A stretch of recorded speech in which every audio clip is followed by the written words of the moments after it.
दोस्तों आजकल social media में और न्यूज़ चैनल्स में ये सिर्फ न्यूज़ छाया हुआ है कि क्या एलआईसी और एसबीआई डूब जाएंगे, क्या जो इनके इन्वेस्टर्स हैं इनके पैसे डूब जाएंगे। दोस्तों हमारे देश का ये बड़ी विडंबना है कि जब कोई किसी के पीछे पड़ जाता है तो सिर्फ उसके पीछे पड़ जाता है, और जब कोई किसी को सपोर्ट करने लगता है तो सिर्फ ब्लाइंडली सपोर्ट करता है। नमस्कार दोस्तों, मैं डॉक्टर कन्हैया चौधरी आपका स्वागत करता हूं आपके ही यूट्यूब चैनल निफ्टी डॉक्टर में। दोस्तों नो इधर उधर की बात, सीधे पैसे की बात। आइए शुरू करते हैं पैसालॉजी। दोस्तों मैंने आपसे पहले भी कहा था कि हमें सिर्फ भगवान के ऊपर आंख मूंद करके विश्वास कर लेना चाहिए। इसके अलावा जो कोई कुछ बोलता है और कहता है उसके लिए हमें सिर्फ और सिर्फ फैक्ट्स पे और डेटा पे ध्यान देना चाहिए। मैं आपको डेटा के माध्यम से आज समझाता हूं कि क्या वाकई में एसबीआई और एलआईसी डूब जाएंगे। आइए दोस्तों हम सीखते हैं। दोस्तों सबसे पहले हम लोग एलआईसी की बात करेंगे। LIC life insurance corporation of India, इसका जो है अडानी ग्रुप में ऑन एन एवरेज 30,000 करोड़ का दोस्तों इन्वेस्टमेंट है दोस्तों। ये लोन नहीं दिया हुआ है, इन्होंने अदानी ग्रुप में इन्वेस्टमेंट किया हुआ 30,000 करोड़ का। ये इन्वेस्टमेंट इनका बढ़ के हो गया था 1 लाख करोड़ का। ये 1 लाख करोड़ का हो गया था इस हिडनबर्ग न्यूज के आने से पहले, लेकिन आज की डेट में ये घट के हो गया है सिर्फ 40,000 करोड़। तो आप ऑन एन एवरेज देखें कि अभी भी एलआईसी जो है 10,000 करोड़ के प्रॉफिट पे बैठा हुआ है। 10,000 करोड़ के प्रॉफिट में दोस्तों बैठा हुआ है, और प्रॉफिट को हम लोग शेयर बाजार में ग्रीन से डिनोट करते हैं। ये देखिए अभी जो है 10,000 करोड़ के प्रॉफिट पे एलआईसी बैठा हुआ है। एक ये फैक्ट हो गया। दूसरा, अब एलआईसी के बारे में बात कर लेते हैं। एलआईसी दोस्तों, एलआईसी जो कंपनी है उसका खुद का जो नेटवर्थ है वो 27,000 करोड़ है। एलआईसी का जो नेटवर्थ है, पहली चीज। दूसरी चीज ये है कि एलआईसी के पास अनक्लेम्ड अमाउंट जो है, अनक्लेम्ड, वो 21,000 है। अनक्लेम्ड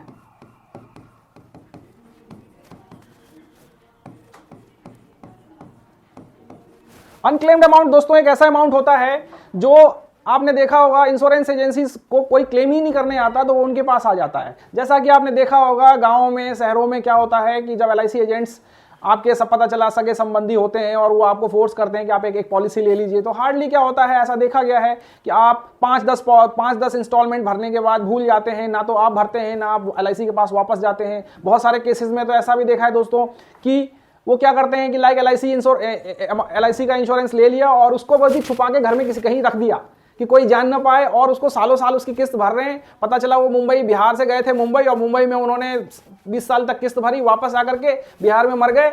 और ना तो कोई किसी को पता है कि हमारे पिताजी का या उनके भाई का क्लेम अमाउंट भी था, एलआईसी में इंश्योरेंस था, ना तो कोई क्लेम करने जाता है ना वो क्लेम हो पाता है। तो वो पैसा कहाँ जाता है? वो एलआईसी के पास एक अनक्लेम्ड, उसके बुक वैल्यू में दिख रहा है साफ साफ कि 21,000 करोड़ जो है उनके बुक वैल्यू में है।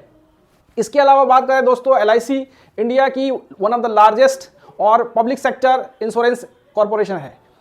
सरकार जो है इसको किसी भी हालत में डूबने नहीं देगी। पहली बात तो आप ये समझिए कि ये 10,000 के प्रॉफिट पे अभी भी बैठा हुआ है। दूसरी बात मैं कहता हूं कि पूरा का पूरा अडानी ग्रुप जीरो भी हो जाए, जीरो, तो भी क्या होगा, उसकी खुद की नेटवर्थ है 27,000 करोड़, और उसकी 21,000 करोड़ उसका जो है उसके पास अनक्लेम्ड अमाउंट पड़ा हुआ है। आपको दोस्तों पता होगा एलआईसी का जो है इतना बड़ा एम्पायर है कि लाइक आप बड़े बड़े शहरों में, मैं बताऊं मुंबई में जैसे निरमन पॉइंट है, वहाँ इनकी बड़ी बड़ी बिल्डिंगें हैं। जैसे आप देखो दिल्ली में कनॉट प्लेस है, वहाँ पे इनकी अच्छी खासी बिल्डिंगें हैं। कोलकाता में डलहौजी हाउस के पास, वहाँ पे इनकी अच्छी खासी बिल्डिंगें हैं। तो एलआईसी क्या किया दोस्तों, एलआईसी के पास 40 लाख करोड़ का इन्वेस्टमेंट है। अब आप बोलोगे ये इन्वेस्टमेंट कहाँ से आ गया? आप तो कह रहे थे इसकी नेटवर्थ जो है 27,000 करोड़ है, तो 40 लाख करोड़ कहाँ से आ गया? 40 लाख करोड़ दोस्तों ऐसे आता है, एलआईसी जैसा हम सब जानते हैं कि इंश्योरेंस कंपनी है, आप इन्वेस्टमेंट के लिए भी पैसा डालते हो, और वो पैसा क्या करती है एलआईसी आपके बिहाफ पे दूसरी कंपनीज में इन्वेस्ट करती है, जो आपको वो 8% 10% देने का प्रॉफिट वादा करते हैं या देते हैं। वो कहाँ से देंगे? वो अपनी जेब से तो देंगे नहीं, वो अलग फर्दर इन्वेस्टमेंट करते हैं, अलग अलग जगहों पर करते हैं। एलआईसी में जैसे 40 लाख करोड़ का इन्वेस्टमेंट है, इसमें अडानी ग्रुप के कंपनीज हैं, अंबानी ग्रुप के कंपनीज हैं, टाटा ग्रुप के कंपनीज है, महिंद्रा है, इन्फोसिस है, टीसीएस है, सब कंपनीज में इन्होंने पैसा लगा रखा है। इसके बाद आपको अनलिस्टेड कंपनीज है, लिस्टेड कंपनीज है, बॉन्ड्स है, बहुत सारे जगह पे इन्होंने डाइवर्सिफाइड करके रखा हुआ है। तो किसी भी हालत में आप अगर इसको देख के बात करो तो ये सिर्फ 1% है इनके एक्सपोजर का, 1% है इनके एक्सपोजर का अडानी ग्रुप में। 40 लाख करोड़ का अगर 40,000 करोड़ इन्होंने इन्वेस्ट कर दिया, 30,000 करोड़ का था तो 1% से भी कम था। लेकिन आज की डेट में देखें तो जस्ट 1%। तो किसी भी हालत में आपको कहीं से कहीं तक ये दिख रहा है फैक्ट्स के आधार पे कि ये डूबने वाली है, एलआईसी डूब जाएगी, पहली चीज। दूसरी चीज, एलआईसी खुद के बूते पे तो डूबने नहीं देगी, खुद तो डूब नहीं रही है। अगर मुझसे आप एक वर्ड में पूछो कि डॉक्टर साहब घुमा फिरा के बात मत करो, मुझे तो आप एक वर्ड में बताओ क्या मेरा पैसा सेफ है, तो मैं आपको बोलूंगा yes it's safe, it's very much safe. इस सब को हम मिटा देते हैं। एलआईसी में अगर आप मुझसे एक लाइन में पूछो कि डॉक्टर साहब मुझे ये बताइए कि क्या मेरा पैसा सेफ है, तो yes it's safe, yes it's safe, पहली चीज। दूसरी चीज दोस्तों ये है, एलआईसी खुद के बलबूते पे इतना अगर आज की डेट में मान लीजिए अडानी कंपनी जीरो भी हो जाती है तो भी वो आपको तब भी सेफ है। दूसरी चीज ये है दोस्तों कि एलआईसी गवर्नमेंट बैक्ड कंपनी है। अब आप बताइए एलआईसी को किसी भी हालत में गवर्नमेंट डूबने नहीं देगी, चाहे उसके लिए उसे लाल किला बेचना पड़े, चाहे उसके लिए उसे ताजमहल बेचना पड़े, लेकिन सरकार एलआईसी को डूबने नहीं दे सकती। क्योंकि अगर एलआईसी डिफॉल्ट हो जाती है तो ये इंडियन गवर्नमेंट के लिए बहुत बड़ी बात हो जाएगी। डॉलर का वैल्यू जो आपको 80 रुपए का भी दिख रहा है वो बढ़ के हो जाएगा 100 से बढ़ के हो जाएगा 120 यूएस डॉलर की बात कर रहा हूं मैं।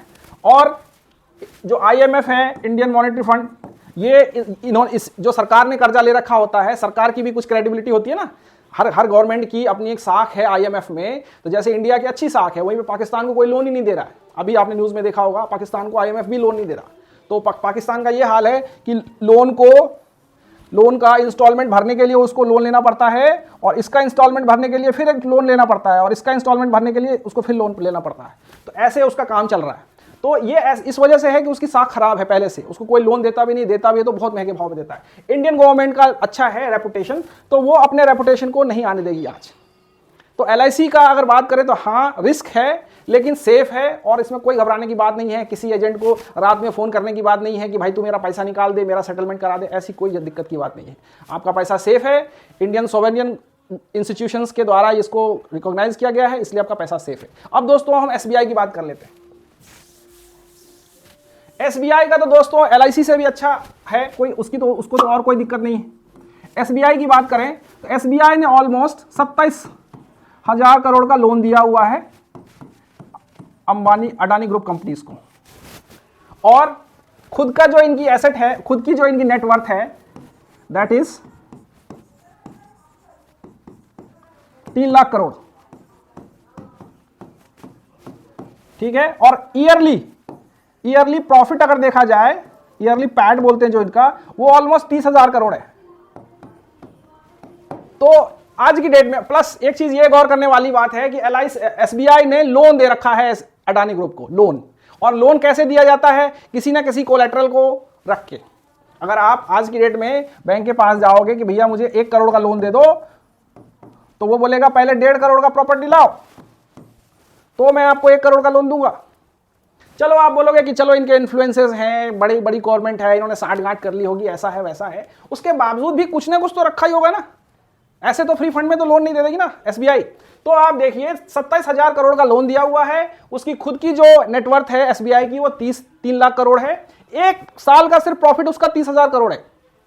बहुत ज्यादा से ज्यादा हो जाएगा तो एसबीआई कहेगा भाई एक काम कर ले, मैं ना 10-11 महीने का मैं मान लूंगा कि मेरा जो है ना कोई प्रॉफिट ही नहीं हुआ, 10-11 महीने का जो मेरा प्रॉफिट है मैं उसको भूल जाऊंगा। आज की डेट में मान लो अडानी डिफॉल्ट भी हो जाता है तो मैं अपने प्रॉफिट में से निकाल के दे दूंगा। बस इतनी सी कहानी है दोस्तों। अब देखिए मान लीजिए, और दूसरी चीज ये तो हो गई एसबीआई के अपने बलबूते की बात, और जैसा कि मैंने कहा Indian public sector unit bank में एसबीआई का नाम सबसे ऊपर आता है। गवर्नमेंट ऑफ इंडिया का सबसे बड़ा बैंक है एसबीआई। और अब फिर मैंने जैसे आपको कहा एसबीआई को इंडियन गवर्नमेंट कभी डूबने नहीं दे सकती, क्योंकि एसबीआई का डूबना इंडियन गवर्नमेंट की साख खराब कर देगा, और उसके लिए उसे फिर चाहे जो बेचना पड़े, लाल किला चाहे ताजमहल, लेकिन वो तो पैसा दे के रहेंगे, एसबीआई को बचा के रहेंगे। 2017 में आप देखो तो पब्लिक सेक्टर बैंक्स को उन्होंने सीधे एक बार रिकैपिटलाइज करा था 2.5 लाख करोड़ दे करके। तो इसमें कोई बात नहीं। और कंपनीज, जहां सवाल रहा कंपनी का कि जैसे मान लीजिए अडानी है, अडानी के ऊपर अभी एलिगेशंस चल रहे हैं, तो इस तरह की एलिगेशंस मैं आपको बताऊं, मैं पिछले 20 साल से स्टॉक मार्केट में हूं, ऐसे एलिगेशंस कंट्री के ऊपर इस तरह के न्यूज आते ही रहते हैं। और यही एक्चुअली एक मौका होता है आपको कोई कंपनी जो आपको पसंद है उसको खरीदने का सस्ते भाव में। अब आप मुझे बताइए, अब आपको कोई चीज मान लीजिए पसंद है तो आप क्या करते हो, आप वेट करते हो कि इसकी सेल कब लगेगी, तो दिस इज द सेल। यही तो, इसी को तो सेल बोलते हैं ना, कि जब आपको 1000 का सामान 500 में मिल रहा हो, 550 में मिल रहा हो, तो this is what we call sale, discount. तो वही तो चल रहा है अभी। तो ये एक्चुअली देखा जाए तो इंडियन इकोनॉमी कॉन्टेस्ट में, स्टॉक मार्केट कॉन्टेस्ट में, इसी को हम लोग सेल बोलते हैं कि जब किसी कंपनी को किसी न्यूज के साथ, किसी के साथ वो गिरता है और वो पता चला, इसी को सेल बोलते हैं। मैं आपको एक एग्जांपल देना चाहूंगा सत्यम का। सत्यम एक दोस्तों कंपनी थी जो बहुत ही ऐसे रातों रात जो है टर्बुलेटेड हो गई थी। उसमें एक राजू करके थे, उन्होंने बहुत बड़ा स्कैम करा था, और मैं आपको उसका चार्ट दिखाता हूं।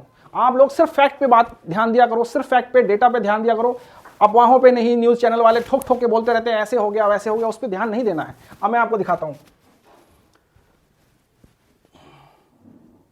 ये देखिए दोस्तों, ये चार्ट है सत्यम इंटरप्राइजेस का, जिसको बाद में टेक महिंद्रा कंपनी ने एक्वायर कर लिया और इसका नाम रख दिया टेक महिंद्रा। ये दोस्तों चार्ट है 2007 से लेकर के 2023 तक का। अब देखिए क्या हुआ था जब सत्यम इंटरप्राइज में न्यूज आई थी। ये देखिए दोस्तों, जब सत्यम इंटरप्राइज में स्कैम हुआ था तो इसका शेयर आप देखिए उस टाइम कितना चल रहा था। आपको राइट हैंड यहां दिखेगा, ये स्टॉक चल रहा था ऑलमोस्ट, ये देखिए 430 रुपए का। आप मेरे लेफ्ट हैंड साइड में देख सकते हैं, ये tradingview.com है। ये वर्ल्ड की सबसे रिलायबल वेबसाइट्स में इसका नाम आता है, टॉप मोस्ट रिलायबल वेबसाइट्स में आता है। पूरी दुनिया के जो ट्रेडर्स हैं वो इसी वेबसाइट्स को यूज करते हैं। मैं कोई आपको एनजी पोंजी इसकी वेबसाइट्स नहीं दिखा रहा हूं। आप देख सकते हैं ये tradingview.com है। इसका साल का सब्सक्रिप्शन लेने के लिए आपको 11 से 12 हजार रुपए देने पड़ते हैं। मैंने ले रखा है सब्सक्रिप्शन का। अभी देखिए ये 436 रुपए का चल रहा था, जो कि गिर के 60 रुपए का हो गया दोस्तों। 430 वाला स्टॉक जो है गिर के, ये देखिए दोस्तों, यहां पे था ये 430 रुपए का और ये गिर के हो गया 60 रुपए का। ये 2009 में, पूरे 2 साल लगे इसको झेलने में सत्यम इंटरप्राइज को। और फिर वहां से ये स्टॉक जो है आज की डेट में देखिए आप, यहां से बढ़ते बढ़ते बढ़ते बढ़ते बढ़ते यहां ये हो गया दोस्तों ऑलमोस्ट 1800 रुपए का स्टॉक हो गया। ये 1800 रुपए का स्टॉक हो गया। और अभी जो जब सारे ही स्टॉक्स गिर रहे हैं तो वापस से ये स्टॉक हो गया है अभी आप देखिए तो करीब करीब 900 रुपए का ये स्टॉक चल रहा है अभी। तो ये इस तरह की चीजें क्या अपॉर्चुनिटी होती है। मैं ये नहीं बोल रहा हूं आपको कि आप जो है अडानी इंटरप्राइज में इन्वेस्ट कर दीजिए और उसके शेयर्स खरीद लीजिए, मैं ये नहीं बोल रहा आपको। लेकिन हमें इस तरह की ही अपॉर्चुनिटीज ढूंढनी होती है। क्राइसिस में ही जो है स्टॉक मार्केट में पैसा बनता है। अब जिसने यहां खरीदा होगा दोस्तों 60 रुपए का और 1800 रुपया 2009-2023, तो अब आप समझ लीजिए कितना 12 साल में 13 साल में ये देखिए आप कितना हो गया, 30 गुना हो गया पैसा। तो पैसा ऐसे बनता है दोस्तों। तो इसलिए सिर्फ और सिर्फ फैक्ट्स पे ध्यान दिया करिए दोस्तों। मैं आपको अगले वीडियो में बताऊंगा कि जो नया टैक्स रिजीम आया है उसमें जो 7-7.5 लाख की जो ये बोल रहे हैं जिस तक की टैक्स फ्री बता रहे हैं उसके बारे में बताऊंगा आपको। तब तक के लिए धन्यवाद दोस्तों। अगर आपको वीडियो अच्छा लगे तो लाइक, सब्सक्राइब और शेयर जरूर कर दीजिए। नमस्कार दोस्तों, थैंक यू सो मच।